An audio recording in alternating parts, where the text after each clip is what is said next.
Yes, hello once again, welcome back to Classic Dirt Bike TV, where we continue to do our very best to try and bring you more of those old school vintage off-roaders from way back in the day. Now, we've just returned from the 2023 Telford Classic Dirt Bike Show, and we spent 2 days at that show filming all the lovely bikes in the halls at the Telford International Centre. So we hope to start featuring some of those bikes here on my channel very soon. So if you haven't already subscribed to CDB TV, then now would be a very good time to do that, just in case you miss out on some of my future video postings. But right now we're going to take a look at a bike that I came across quite a few years ago now, and this particular bike is a very rare machine indeed, virtue of the fact that this is not a restored or even refurbished bike, but this is a brand new unused race bike from 1980. So let's dive straight into that video now and take a look at this quite unique 1980 Aprilia 125 MX. Now, many of my motorcycle YouTubers out there will be more familiar with Aprilia's road racing motorcycles that they raced on the Grand Prix racetracks across the globe, and I'm also sure that few of you will know that they did also take part in motocross racing as well, although not to the same degree as the big four Japanese manufacturers of the likes of Honda, Suzuki, Yamaha and Kawasaki. But nonetheless, in their native Italy, Aprilia motocross bikes were still quite big business, and in the late 1970s, local rider Ivan Alborghetti from Milan rode Aprilias to great success, winning the 125 and 250 Italian motocross championships in 1977, and he even secured an overall 6th place in the motocross world championships in 78. But by the early 1980s, the Aprilia commitment to off-road racing was beginning to dwindle, and it was around this time that the Italian company then decided to cease competing in the off-road market and then throw their entire weight behind the more lucrative and glamorous world of MotoGP road racing, where, as you know, they were hugely successful at that point. Which brings us to our featured bike, which was near enough one of the last models of motocross machines Aprilia produced just prior to them shutting down the motocross part of their manufacturing business. But it's said that they still produced a few trials machines after they completed the final run of building these scramblers. And so, getting down to the details of our featured Aprilia, which, believe it or not, is actually a brand new and unused 100% original bike from 1980, and although it may look like it's been heavily restored, it certainly hasn't, and the bike is in the very same condition it was when it left the Italian factory back in 1980. And what's more, it's never even been started or had a drop of fuel put in its tank. And so our bike is essentially a 1980 125 MX, and again it's another one of the superb bikes that are all part of the Terry Pickering Classic Dirt Bike collection. And Terry not only has this new old stock Aprilia in his museum of vintage racers, but he also has many others like them, as I'm sure you may have already seen different examples from Terry's collection here on my Classic Dirt Bike channel already. But make no mistake, this is still a super rare bike, and Aprilia 125s were more or less non-existent here in the UK during the 1980s, and you'd have been quite hard pressed to even get a glimpse of one of these bikes on a British racetrack during the 1980s, but as you'd expect, these bikes were much more prevalent in their native Italy during that time. And this featured Aprilia 125 was just one of about 3 or 4 different machines that Terry purchased from a secret collector in Belgium, and hopefully we'll be able to take a look at a few of those other brand new machines that Terry bought in future videos here on my channel. And so, beginning with the bike's chassis, which was a good strong tubular chrome moly steel type of construction, which considering that this was just a 125, it was still very well built and more than capable of coping with anything it would encounter on some of those rough and bumpy Italian racetracks. But to look at the condition of this bike's frame, you would almost swear that it's just been painted or even undergone some recent restoration of some kind, but it certainly looks as fresh as the day it came off the assembly line at Aprilia HQ, but again all painted in that fiery Italian red to keep up with all of the other kind of sports vehicles that came from that speed mad country of Italy. So as we move on to the bike's power plant, and I'm sure you can gather that our Aprilia motocrosser wasn't powered by an Aprilia engine, but used another Italian manufactured power plant from Hiro. Now these little compact two-strokers were not only supplied and used on these Aprilia bikes, but they were also used to great effect on many other manufacturers' machines across Europe, and in fact even the great British-built Alan Clu's CCM bikes of 1979 and 1980 also used these 125 and 250 Hiro engines in their chassis at that time. Although in the early 1980s Aprilia never actually had an engine that they could use on their off-road bikes, which was mainly due to the fact that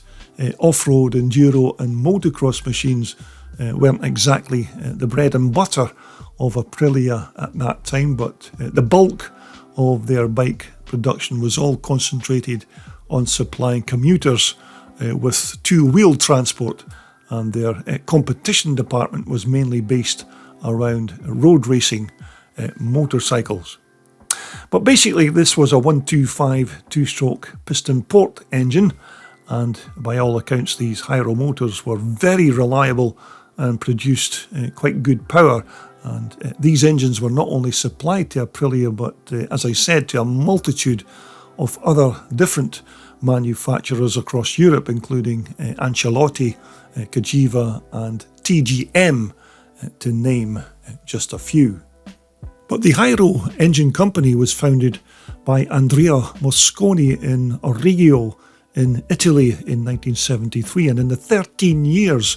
of the company's existence they produced thousands of these two-stroke motors in a 125, 175, 250 and 350 variations. And from around 1981, the year after this air-cooled model, they produced a liquid-cooled variation of this motocross power plant. But our air-cooled engine here was fueled by a Japanese Mikuni carburetor, which drew its air supply through a foam filter that was placed inside this plastic airbox just behind it. And the actual air filter was accessed by simply removing the seat in the conventional manner. Now you may think that because this was an Italian engine they would maybe fit an Italian carburetor, but it appeared that this Japanese Mikuni carburetor suited the engine much better. Now the ignition unit that was used for the sparks on this Hiro motor was a relatively modern CDI electronic system that was, as far as I know, efficient and generally reliable, but as far as this side of the motor is concerned, I'm not entirely sure that there may be an engine casing missing from this left side, because I have seen other similar Hiro motors with this very same look at this side of the engine, but I suppose it may even be something just like a sprocket guard that's missing. But on the plus side, I can see that it would make the removal of the gearbox's selector drum a piece of cake by simply removing these 3 Allen screws at the side. Now, both the engine's barrel and cylinder head, as far as I know, were manufactured from alloy, but I'm not sure if it was maybe a steel liner that they used on the barrels inside. But Hiro also fitted these rubber insulating strips down either side of the barrel to help reduce noise and vibrations from the cooling fins when the motor was running. But then again, I don't imagine that that theory will have been tested to the full on this engine, because it's never ever been started or even had the carburetor filled with fuel. But who knows, maybe it did have a few seconds of bench testing before it left the Hiro factory in 1980. But it's also said that Irish motorcycling trials legend Sammy Miller helped Hiro to develop a 320cc version of this engine to power a brand new chassis that he was designing, and it was actually through Sammy Miller that the aforementioned Alan Clues got to learn about these engines when he used them in his 79 and 1980 CCM bikes. Now again, our little Hiro 125 engine, as you can see, used a centre port exhaust that went up and over the top of the engine in the traditional fashion, but you'll certainly not see any dings or dents on this factory Aprilia made expansion chamber, purely for the reasons that I've just mentioned, with the motor never ever being run, so there's certainly no chance of seeing any carbon deposits either on the insides of this pipe. And in fact, when you check out the insides of this alloy tailpipe, then you can see that it's as clean as a whistle and as fresh as the day that it left Aprilia HQ all those years ago. But I expect that if this bike ever was to get brought back to life in the future, then there would be quite a decent brap from this alloy tailpipe. But for now, this is about as near as you'll get to a new old stock item. And so as we move on to the front suspension of our Aprilia 125, and it's no surprise to find that we have a pair of Italian-made Marzocchi front forks, because with this being an Italian-built bike, manufacturers like Aprilia didn't, of course, build all of the parts that they needed to construct their machines, and more often than not, they just sourced parts from other motorcycle component manufacturers to complete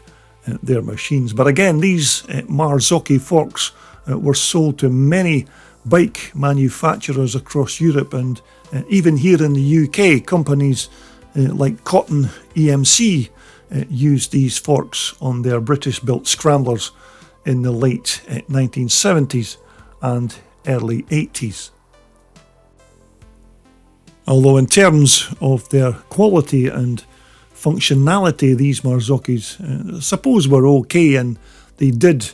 do their job reasonably well, as long as the ground wasn't too rough and bumpy, because there wasn't much in the way of being able to make adjustments to the rebound and damping action of these forks, although experimenting with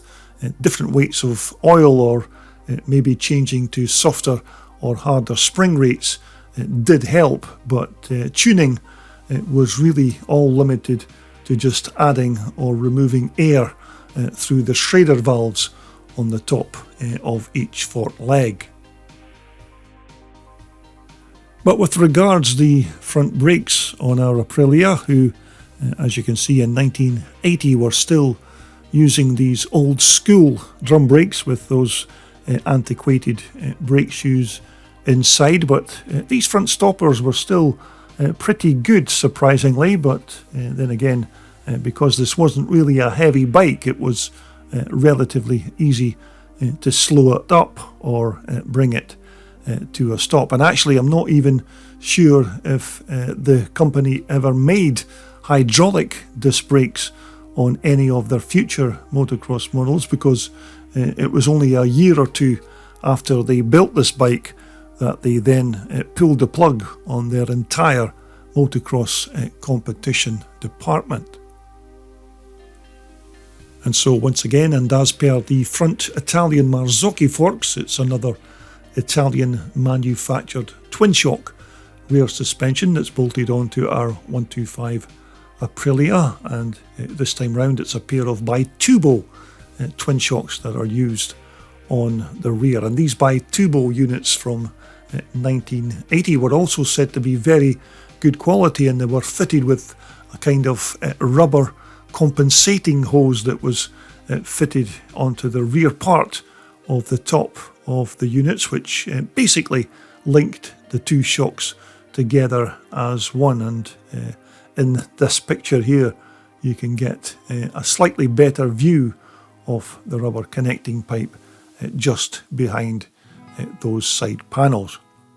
But as I said, this system was very popular back in the day and was adopted by many top riders, and not just in motocross but road racing bikes as well. Now, quick adjustments could still be made to these shocks by simply shifting this little lever on the bottom, and usually it was just a case of slackening off the locking screw at the back and then moving this lever in either direction to stiffen or even soften the action of the shocks. Although whether this actually made any difference to the handling of the bike, I don't know, but it was all still pretty basic stuff compared to our ultra high-tech suspension systems of today. And in actual fact, the Italian Bitubo suspension company from Veneto in Italy are still making and supplying these kind of top quality suspension systems to this very day, more than 60 years after they were first founded. But you can see that these shocks were quite well engineered suspension units with their dual rate external springs and adjustable dampers, and they were very well suited to these old school twin shock dirt bike setups. But the rear end of our Aprilia was all supported by this quite nice sand cast alloy swing arm, and once more this was a part that was made by Aprilia, and as far as I'm aware this swing arm did perform reasonably well for an older twin shock rear suspension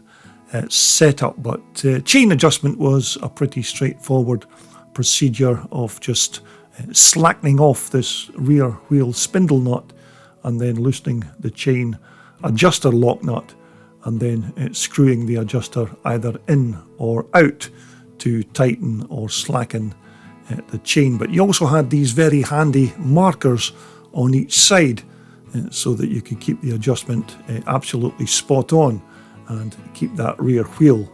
in alignment. But the rear swing arm was also fitted with this rear chain guide, just to try and help keep that chain in line and on the rear sprocket. And also had a very handy chain roller as well, where it goes through the frame and onto what was a 12-tooth primary sprocket. But the chain itself was also a quite heavy-duty EK 520 unit, so it was tough enough to cope with anything that little 125 Hiro motor could throw at it. Now again, another decent sized brake drum on the back of our Aprilia, but it's still an old school drum brake setup, and as I mentioned previously, more than adequate in terms of its stopping power, because after all, this was still a relatively light and nimble 125, so stopping the bike wasn't really an issue. Now I know that it might be quite hard to believe, but the wheels that are fitted to both the front and the rear of our Aprilia are still the same Acront wheels and spokes that were fitted onto the bike at Aprilia HQ back in 1980. But when you look at these wheels here in these clips in 2023, I must say they look as fresh as if they were built yesterday, but it was still the standard setup of just having an 18-inch wheel at the back and your stock 21-inch wheel here at the front, which again were both fitted with Italian Pirelli motocross tyres. Now for the 1980s, we had a plastic fuel tank on our 125 Aprilia, which was basically par for the course for most off-road motocrossers of that period, as many manufacturers by now had then moved on from the traditional old school steel or alloy fuel cell to these plastic items. But it's not unlike the old microplastic fuel tanks of that same year, as they're quite similar in shape, although naturally this tank here has different graphics fitted on it, of course, but being made of plastic all help towards keeping the overall weight of our 125 down to a decent level. But it's said that this fuel tank usually held just under 2 gallons of pre-mixed gas, which was usually more than enough to feed that 125 Hiro motor on even the longest of race motos, although as our fuel cell here has never ever had a single drop of gas placed inside it since its manufacture, I suppose that particular statement would be kind of hard to prove, unless of course the bike was actually ridden or at least started up. Now with regards our Aprilia's racing seat, I must say that it certainly has the look of an item that would be quite a nice place to rest your backside on from bump to bump, but you can see by the overall condition of this seat that it's without doubt it never ever had a jockey or rider swing their leg over this bike, and even these Aprilia motocross graphics still appear to be as fresh as the day they were printed. But to hold the seat onto the chassis, it was just 2 simple Allen bolts, one on either side at the back of the seat and one in the centre just in front of the fuel tank. And again, most of the bike's plastics once more are immaculate, as you'd expect from a bike that's never had a sniff of an off-road racetrack, and parts including the carburetor's airbox are all plastic items made by a service. But parts like these plastic side panels are still in amazing condition, with certainly no signs of any cracking or even fading after 43 years. But equally astounding is that our 125 Italian Stallion still has its original Preston Petty front and rear mudguards that were fitted to the bike at the factory back in the day. But even suppose this bike was kept in a climate-controlled building most of its life, you'd still expect a little bit of fading or dulling of its metal fixings, but there's certainly no evidence of that scenario on our 1980 125, with its metal and plastic parts in absolutely superb condition. And even this front number plate still it looks as fresh as the day that it was removed from its wrapper. But as we move on to the bike's controls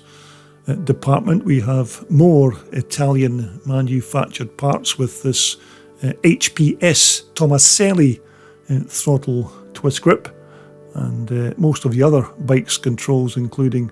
the cables, levers and the rubber lever covers,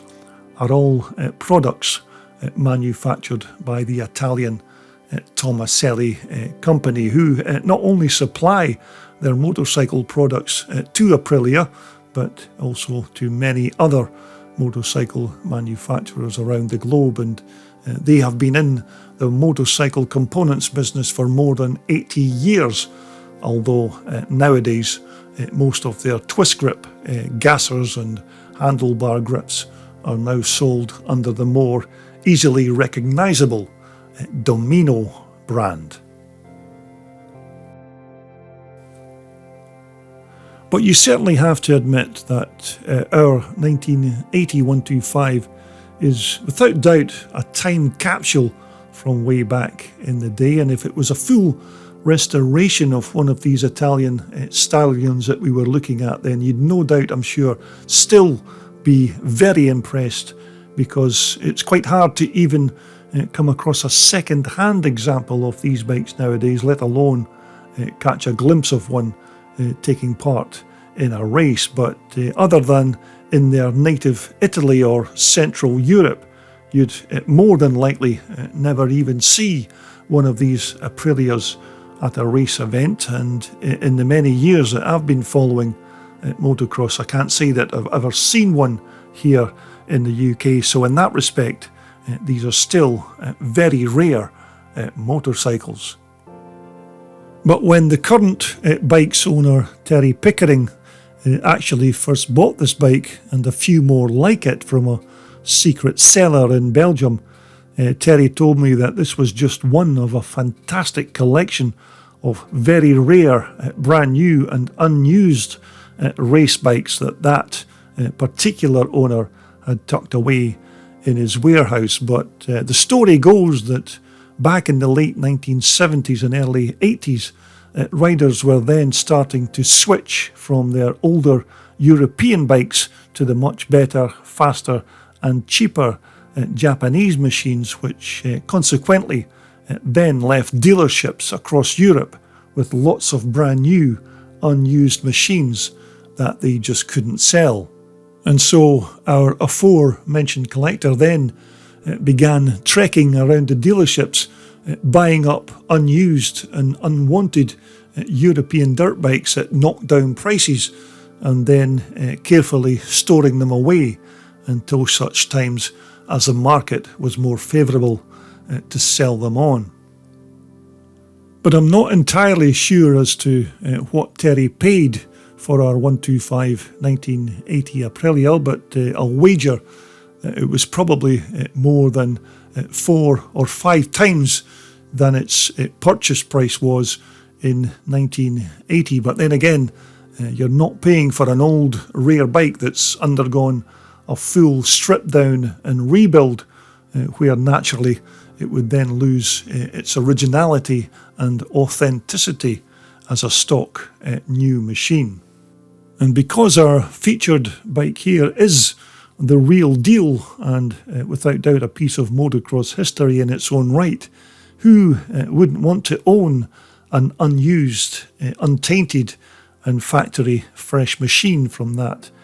period? And this bike here is just one of many similar brand of new 1980s motocross bikes that Terry has in his collection. So we are looking forward to taking further trips to Terry's Aladdin's Cave of original classics when we feature more of his fantastic timepieces here on Classic Dirt Bike TV. Well, there you have it. I do hope you enjoyed that look around a very